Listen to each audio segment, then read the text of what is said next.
Oi, gente, tudo bem? Como que vocês estão? Espero que estejam todos bem. Bem-vindos a mais um semestre.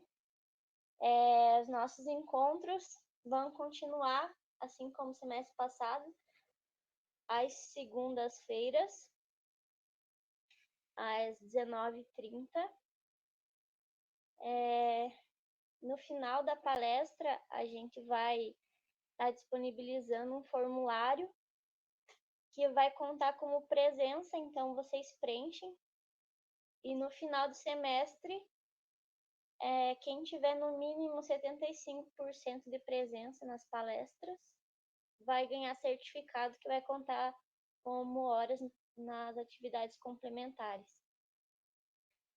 Quem participou semestre passado e teve 75% de presença, a gente já mandou os nomes e os certificados para a secretaria, e assim que eles assinarem, eles vão estar encaminhando pro e-mail. Então, eu queria agradecer desde já a presença de todos, e hoje a palestra vai ser com o Robson, ele que é graduando da 7ª fase de Medicina Veterinária, aqui do CAV. Ele foi bolsista de extensão do setor da piscicultura, e também ele é criador do Instagram Fish na Vet. Então, Robson, se tiver tudo pronto, agora eu deixo a palavra com você. Se alguém tiver alguma dúvida, pode mandar no chat ou ligar o microfone depois, que a gente vai estar, que o Robson vai estar respondendo daí. Boa palestra, Robson. Tá, valeu. Boa noite para todo mundo. Só me dá um ok se a apresentação tá indo.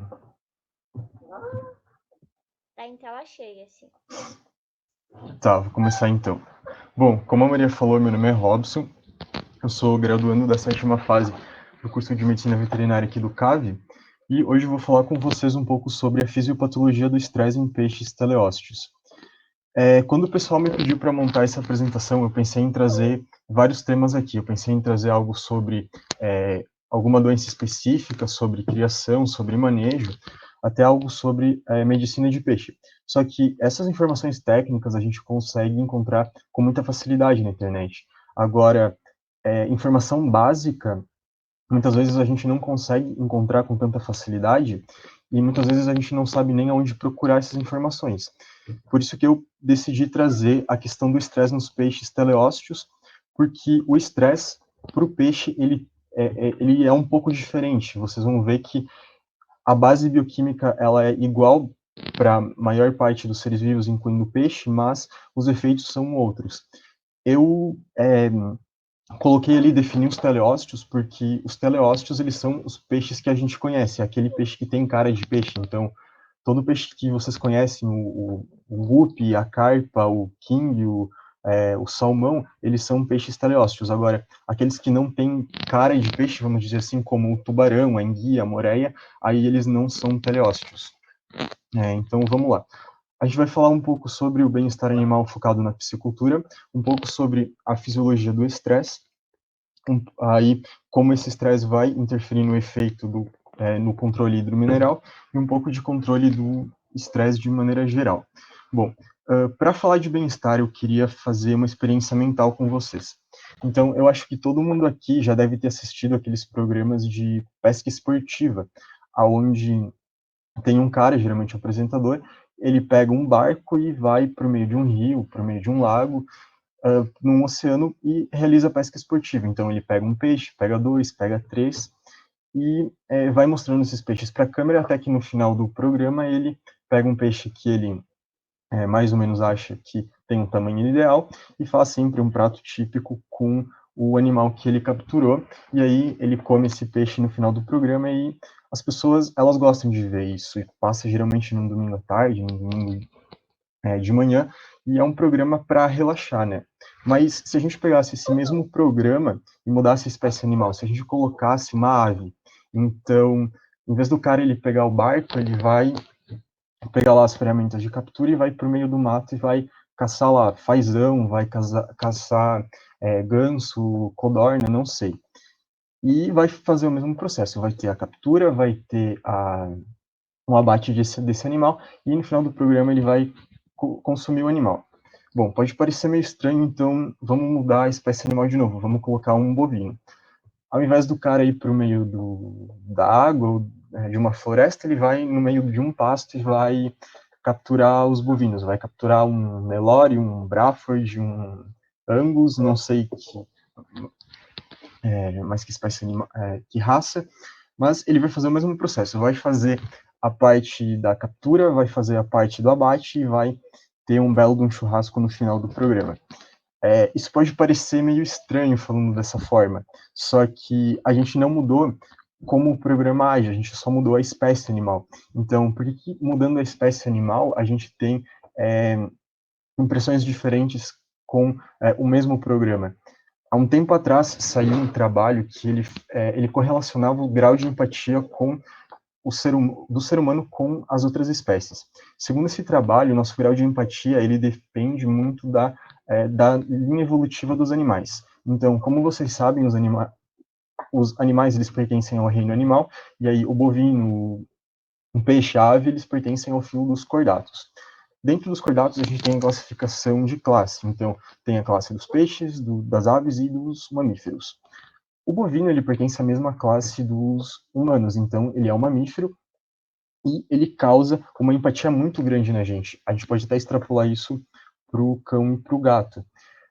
Agora, quando a gente olha para a ave, a gente até tem um certo grau de empatia, mas é um grau de empatia um pouco menor. Por quê? Porque ela está numa linha evolutiva que não é nossa, mas é uma linha evolutiva muito próxima. Agora, quando a gente olha para os peixes, a gente está falando de duas linhas evolutivas entre a classe dos peixes e a classe dos mamíferos. Então, o nosso grau de empatia ele é muito menor, justamente por isso. E isso vai refletir muito na questão do bem-estar animal. Então, o bem-estar animal ele foi definido lá em 1965, ali em 1974, 75, a gente teve a criação das 5 liberdades, e muito se foi desenvolvido para os animais de produção, especialmente para as aves, para os suínos, para os bovinos, mas os peixes eles ficaram um pouco de fora disso. Só para vocês terem uma ideia, os peixes eles foram considerados animais sencientes depois do ano 2000, o que é algo muito recente. E isso vai impactar diretamente no sistema de criação. Eu acho meio contraditório isso, porque todo o sistema de criação ele depende do bem-estar animal para ter desempenho zootécnico, então é algo fundamental, né? E se a gente for definir a questão do bem-estar animal, o bem-estar animal, segundo Hughes, ele é um estado de completa saúde física e saúde mental, em que o animal está em harmonia com o ambiente que o rodeia. Se eu fosse resumir essa definição, eu diria que o bem-estar animal ele é um estado livre de estresse. A definição de estresse o estresse ele é uma resposta do organismo frente a um estressor, que leva o organismo a se adaptar. Se eu fosse resumir essa definição, eu diria que o estresse ele é algo que faz o organismo desperdiçar energia. E vocês já vão entender por quê. Então, o estresse ele é dividido em estresse crônico, estresse moderado, estresse agudo, estresse moderado e estresse crônico. O estresse agudo e o estresse moderado, eles vão desencadear no organismo respostas adaptáveis, ou seja, o estresse agudo e o estresse moderado, ele é bom para o organismo, então o organismo ele consegue ter o estímulo de estresse deflagrado lá pelo estressor, mas ele consegue se adaptar e manter o nível basal dele. Já o estresse crônico, ele é um estresse totalmente patológico. Por quê? Porque ele vai causar reações no organismo totalmente descompensatórias que vão impedir com que o organismo ele retorne ao seu nível basal. Então, o estresse, ele é basicamente o quê? A gente já definiu isso, ele é a resposta do organismo frente a um estressor. E o que são estressores? Os estressores eles podem ser vários, decorrentes ali do nosso manejo, então captura, transporte, exercício forçado, podem ser decorrentes do meio ambiente, como temperatura, poluição, a própria dinâmica social. A gente sabe que os cardumes eles têm hierarquias, as doenças elas também são consideradas estressores, e os predadores, né, são os maiores estressores que a gente tem aí. E é importante ressaltar que cada estressor ele vai desencadear uma resposta diferente no organismo do animal. Então, o estresse da captura ele não vai ser o mesmo estresse propiciado por uma doença ou por uma poluição da água. E todas essas respostas do organismo frente ao estresse, a gente dá o nome de estresse integrado. Então, todas as respostas elas vão se integrar para formar um estresse só. O estresse ele tem 3 fases. A primeira fase é a ativação do sistema nervoso central com a liberação de mensageiros, que são as catecolaminas e os glicocorticoides. A segunda fase é o efeito desses mensageiros no tecido. Então, como efeito, a gente pode ter aumento de pressão arterial, aumento de ventilação, aumento no débito cardíaco. Depende do tecido, a gente vai ter uma alteração. E o terceiro efeito do estresse é o efeito global. Então, como o mensageiro ele mudou aquele tecido, e aí o tecido ele mudou todo o organismo do animal. Então, a gente vai ter alteração no crescimento, alteração no sistema imunológico e alteração das taxas reprodutivas. Aí, esse estresse integrado, ele é comandado por 2 eixos. O eixo hipotalâmico simpático, que é responsável pela liberação das catecolaminas, e o eixo hipotalâmico pituitário, que é responsável pela liberação dos corticoides. A gente vai falar cada um deles, e aí, falando do eixo hipotalâmico simpático, ele é responsável pela liberação de catecolaminas, que são a epinefrina e a norepinefrina. A epinefrina, ela tem um domínio muito maior entre as catecolaminas, ela tem um efeito muito maior, e todas essas catecolaminas, elas são liberadas imediatamente após um estímulo simpático, como na maior parte dos animais. O que é um estímulo simpático? É aquele estímulo que o animal ele precisa lutar ou fugir, e ele precisa responder muito, muito rápido frente a um agressor. Então, mediante um estímulo simpático, essas catecolaminas elas vão ser liberadas de forma imediata. E o tempo de meia-vida delas é muito curto, questão de minutos. Só que essas catecolaminas, apesar de serem liberadas mediante estímulo simpático, elas também são liberadas mediante a concentração baixa de potássio e concentração alta de dióxido de carbono vindo da hipóxia. E então essas catecolaminas elas são liberadas quando o organismo ele precisa de 2 coisas, de oxigênio e de energia, porque ele precisa ter uma resposta rápida. E essas catecolaminas, elas são produzidas lá no rim, mais especificamente na cabeça renal, ali na parte cranial. Aqui tem a anatomia do rim, só para vocês se situarem. Então, aqui a gente tem um leito vascular, que a anastomose divide em 2. Então, aqui a gente tem o rim esquerdo e aqui o rim direito. Essa parte mais destacada em negrito são as células cromafins que produzem as catecolaminas. Aí é muito bonitinho a gente ver assim desenhado, né? Mas aí na prática não é bem assim, não. Aqui em cima é o rim de uma carpa comum e aqui embaixo o rim da truta arco-íris. Vejam que tem uma certa diferença entre as espécies. Aqui o AK é o rim anterior e o PK é o rim posterior. Tá. Então, essas catecolaminas elas são liberadas de forma imediata após o estímulo simpático, e no estresse agudo, elas têm duração de minutos, cerca de 10 minutos até menos. Já no estresse crônico, a liberação ela continua sendo rápida perante ao estímulo simpático, só que a duração é de horas a dias.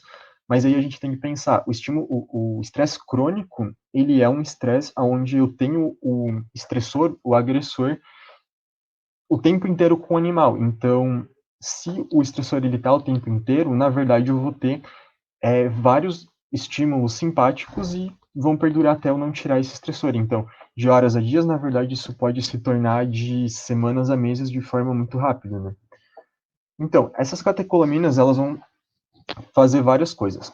Aumentar a taxa de ventilação para aumentar a captação de oxigênio, vão aumentar o débito cardíaco, aumentar a pressão arterial e vão fazer a hiperglicemia, tirando aquela glicose que está armazenada lá no fígado, mas elas também vão fazer a quebra de coisas para obter energia. O que são essas coisas? Carboidrato, lipídio e proteína. As catecolaminas, elas também estimulam o cotransporte de sódio e de hidrogênio na membrana plasmática. Isso é bem importante porque torna a hemoglobina mais aceptível ao oxigênio, ela consegue captar mais moléculas de oxigênio. Elas também fazem a contração do baço, a esplenocontração, para mandar mais células vermelhas aumentar mais a oxigenação, porque afinal precisa produzir energia. E a epinefrina, ela tem uma função bem importante, que é aumentar a perfusão das brânquias. Então, ela aumenta a permeabilidade. E não sei se vocês lembram, mas enfim, as catecolaminas, elas fazem vasoconstrição periférica em todos os animais, incluindo nos peixes, mas na região das brânquias ela não faz a vasoconstricção, ela faz a vasodilatação. E isso é bem importante para a gente entender como o estresse ele funciona lá na frente. Tá, a gente falou do eixo simpático, agora vamos falar do eixo pituitário. O eixo hipotalâmico pituitário ele é responsável pela liberação de cortisol. O cortisol ele também é produzido no rim, mas nas células interrenais. A principal ação do cortisol é nas brânquias, no intestino e no fígado do animal. O cortisol, diferente das catecolaminas, ele não é liberado de forma imediata. Ele é liberado de forma retardada quando a gente compara com a liberação das catecolaminas.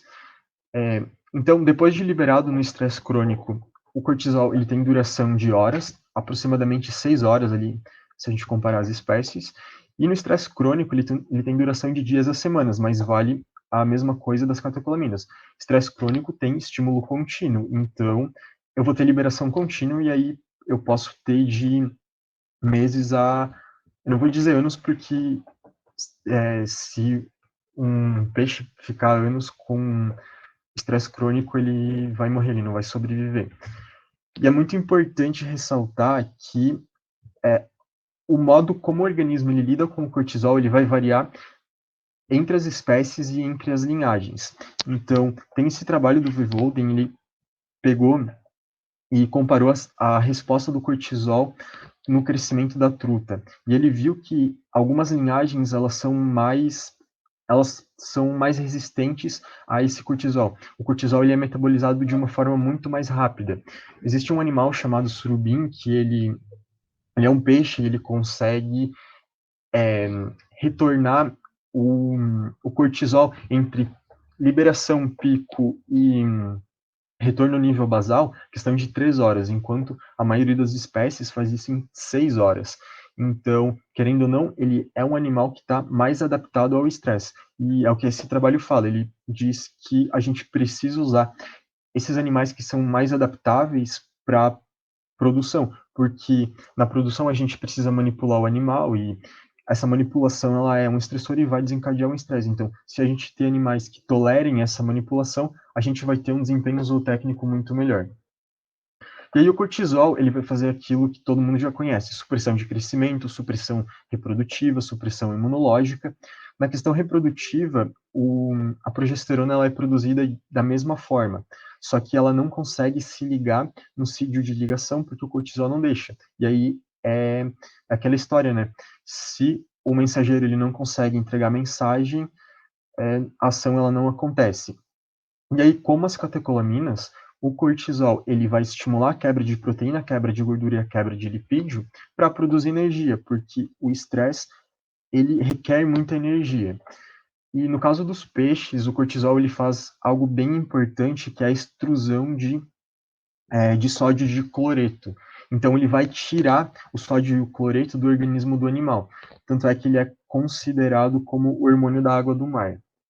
Isso é importante também para entender o estresse.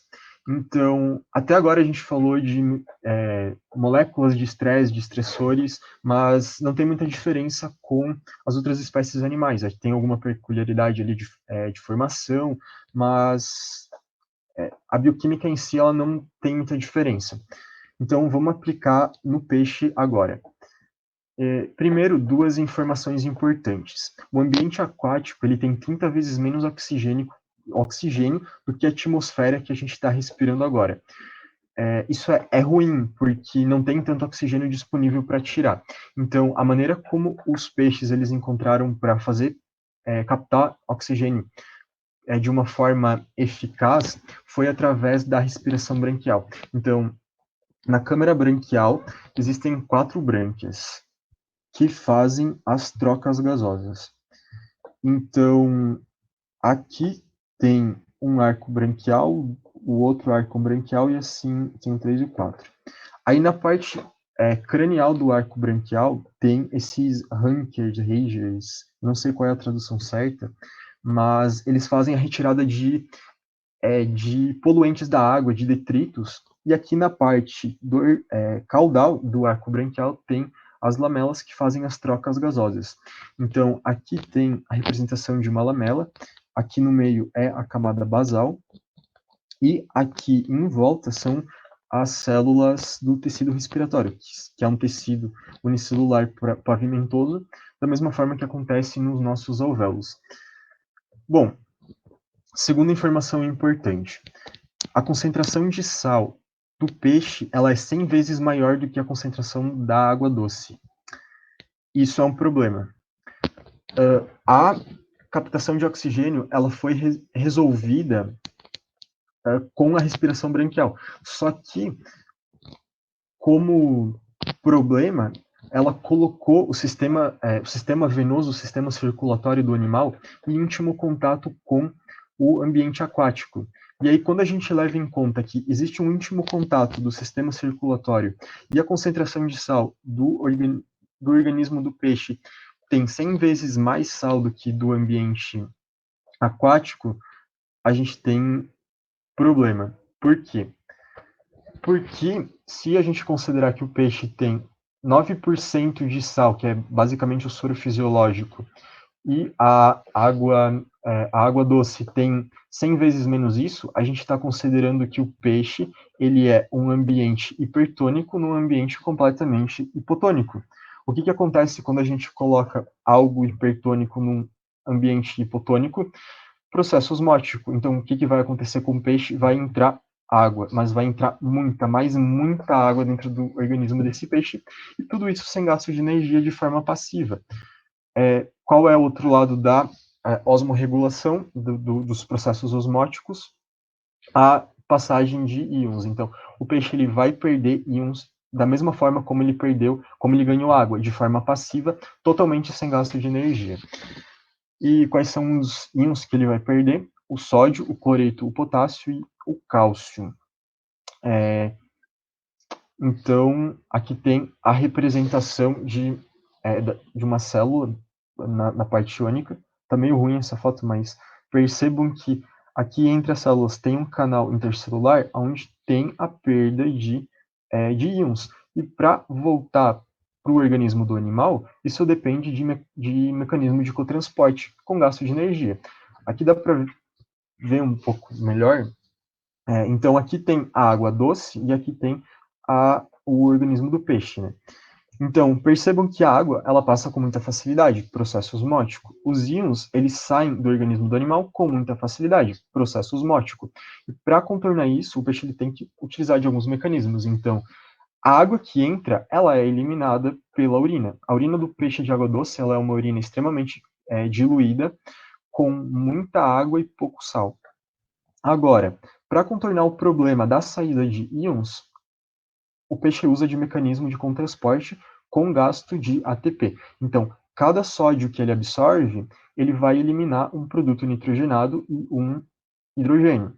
No caso do cloreto, ele vai absorver um cloreto e vai eliminar um carbonato, eu acho. Carbonato. Tudo isso gasta energia, né?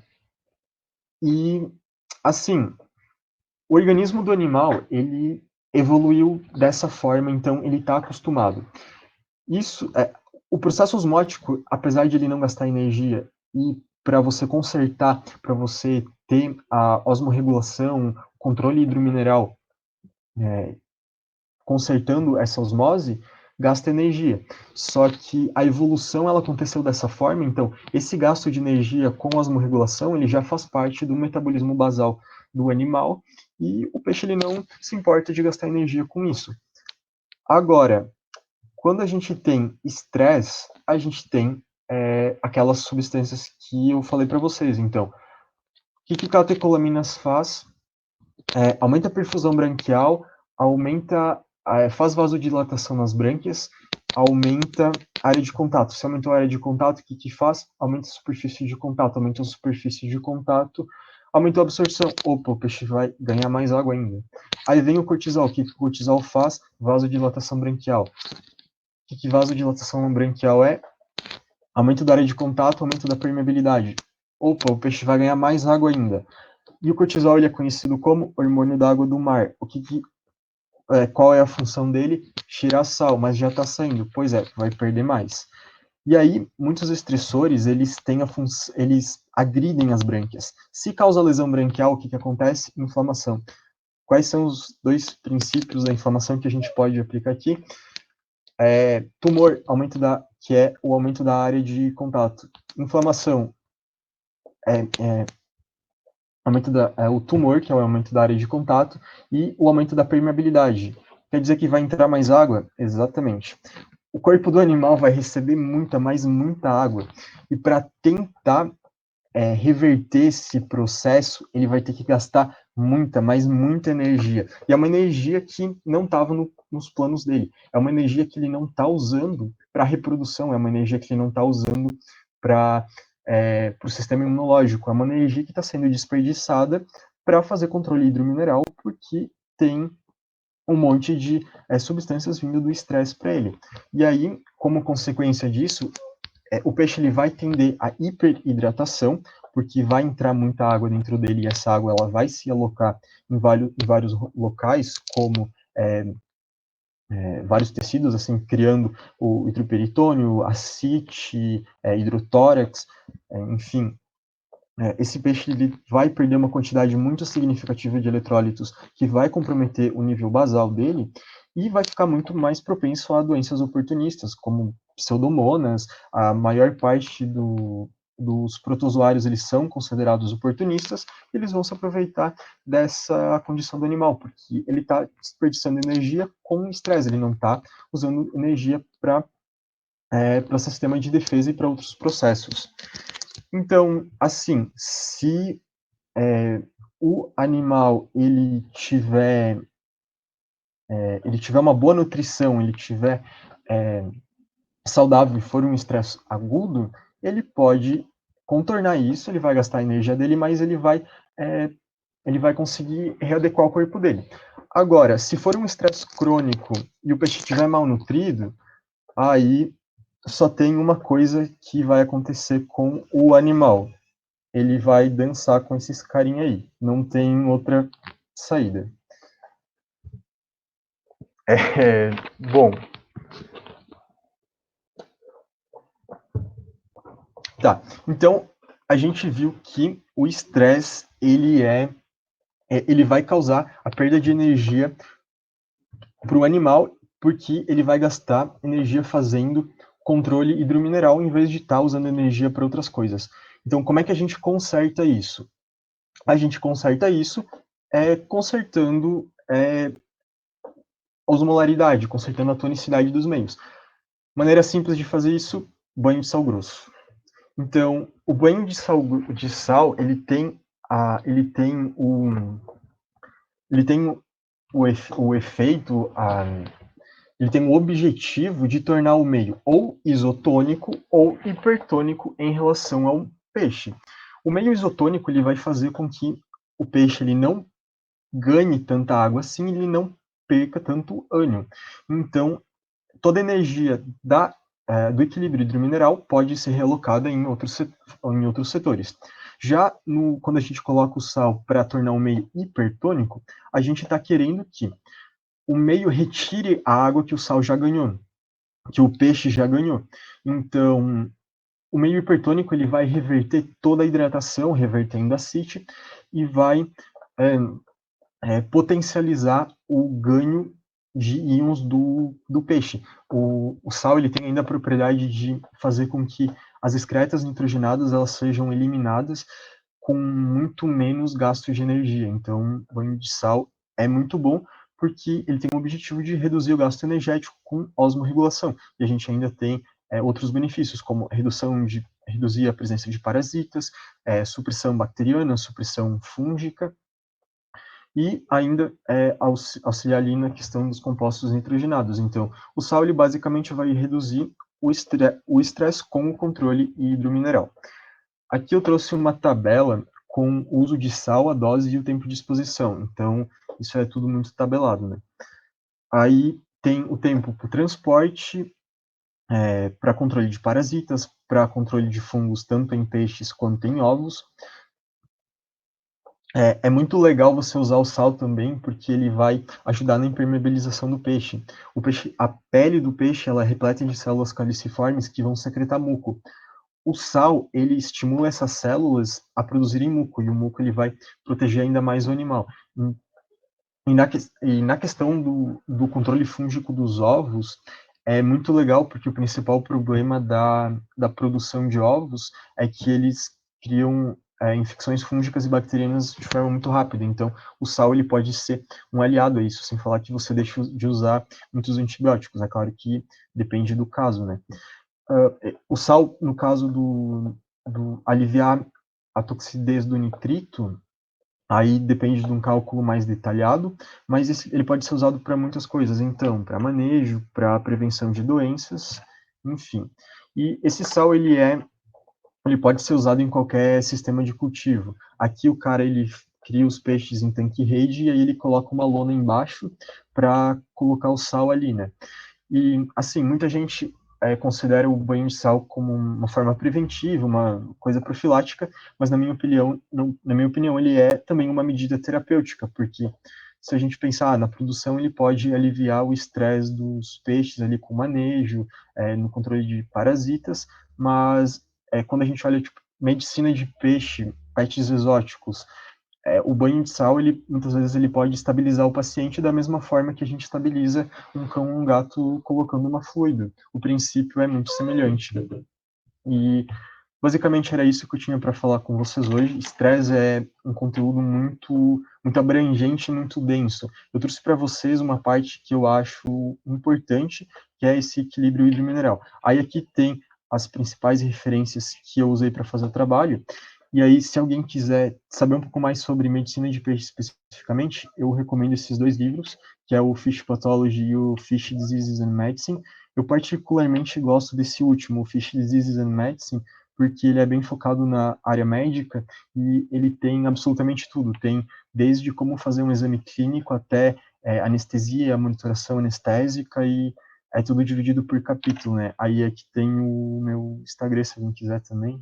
E era isso. Obrigado pela atenção e se tiverem perguntas, façam.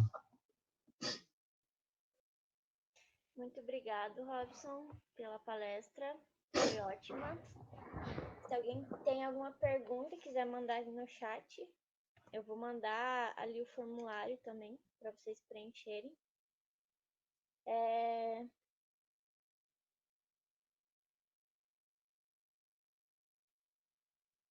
A Erin está agradecendo.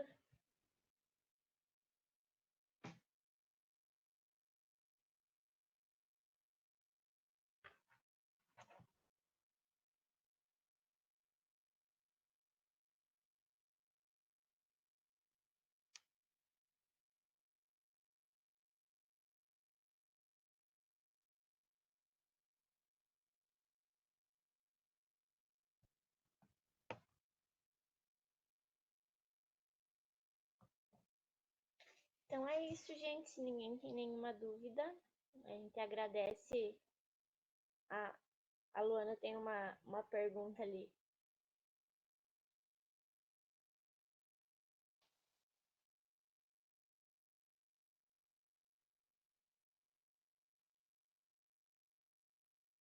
Na verdade, não.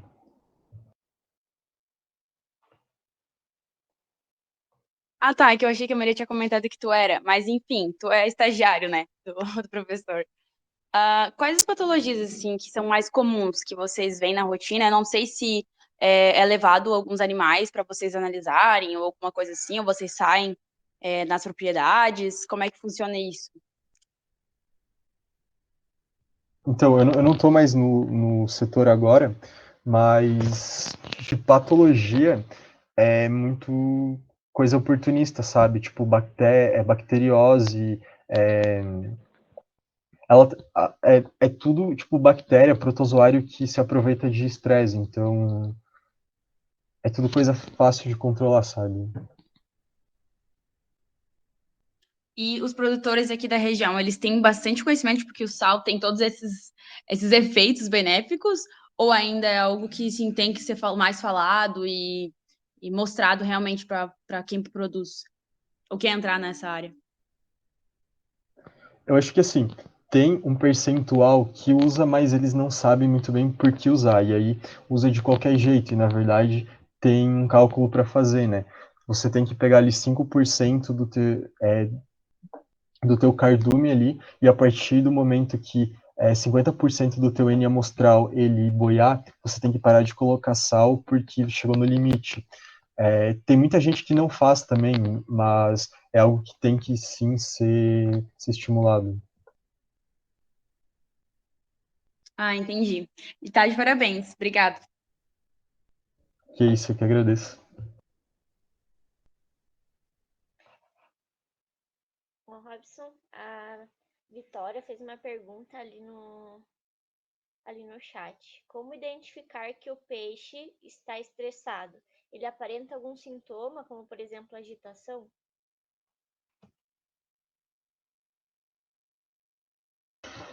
Vai depender muito do peixe, assim. Eu não sei se tu tá falando de produção ou de pets, mas geralmente o peixe ele fica mais na dele, ele não nada tanto às vezes. Ele pode ficar, é, se, o, se tipo for um pet, ele pode ficar debaixo de onde cai água, porque tem maior oxigenação, ele fica muitas vezes mais irritado, ele não quer comer às vezes. Depende. É, você percebe que ele está estressado quando ele não está fazendo o comportamento normal que ele fazia, e muito provavelmente ele vai estar doente, porque dificilmente um peixe em estresse ele vai ser saudável.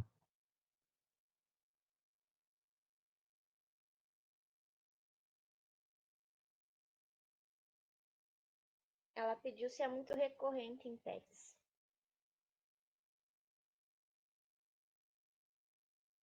Se é recorrente, eu não sei, mas depende de muitos fatores, né? Tipo, eu não sei se tu conhece aqueles betários que tem o peixe sozinho lá dentro. Para mim, aquilo lá é estresse crônico, não sei. Eu também acho que é porque muitas pessoas pegam o peixe e acham que não precisa cuidar, não precisa saber nada, que é só deixar no aquário. Muitas vezes deixam no aquário que tem que eles compram lá, não deixam num aquário maior também. Eu acho que isso prejudica muito o comportamento deles. E tipo, o peixe que ele não está estressado, ele vai fazer o comportamento normal dele. Tem muito peixe que ele faz o forrageamento, ele fica boquejando no fundo do aquário. E respondendo a Luana, os betas, eles não são tão gregários assim, tipo, macho você não pode colocar junto porque eles brigam, mas a fêmea, as fêmeas, você até pode deixar junto. Mas tem muito peixe que sim, tipo, o king, eles são gregários, então é legal colocar junto, não é tão legal você deixar o peixe sozinho. E no caso do beta macho, você até tem que deixar ele sozinho para não brigar, mas aí tu tem que colocar enriquecimento ambiental, né? Tu não pode colocar o peixe dentro de um copo d'água e deixar lá e esperar que ele seja feliz, porque isso daí não vai acontecer, né?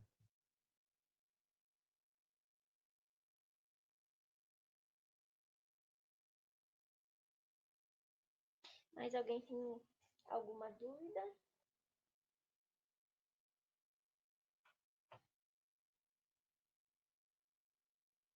Então, acho que era isso, Robson. Muito obrigada pela sua apresentação, foi ótima. E a semana que vem a gente espera todo mundo de novo, novamente, para mais um encontro. E logo a gente vai estar divulgando no Instagram qual vai ser a próxima palestra. Então, muito obrigado. Qualquer dúvida é só entrar em contato com a gente no grupo do WhatsApp ou lá no direct no Instagram, que a gente vai estar respondendo. Até semana que vem, pessoal.